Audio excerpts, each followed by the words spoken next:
High বন্ধুরা, সবাই কেমন আছো? আমিও ভালো আছি। আর দেখো বিকেলবেলায় চলে এসেছি মাঠে, আর মাঠের এই ধান দেখতে এসেছি।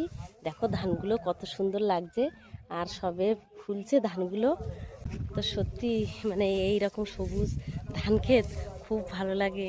সব সময়ের জন্য আমি গাছ খুব প্রিয়, আমার গাছ খুব ভালো লাগে।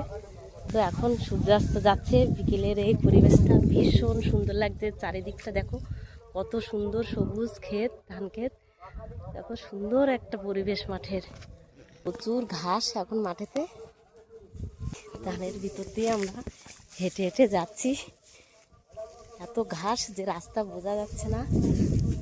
আর এই যে দূরে দেখা যাচ্ছে খাল, বড় খাল আছে জমির মাথার দিকে, আর ওই দিকে আছে বাউন্ডারি, অনেক দূরে বাউন্ডারি, বিদ্যাধরী নদী। আর নদীর বাঁধটা ওই যে দেখা যাচ্ছে দূর দিয়ে। তো বিকেলের সূর্যের আলোটা পড়েছে, খুব সুন্দর লাগছে। তো সবাই ভালো থেকো, টাটা সবাইকে।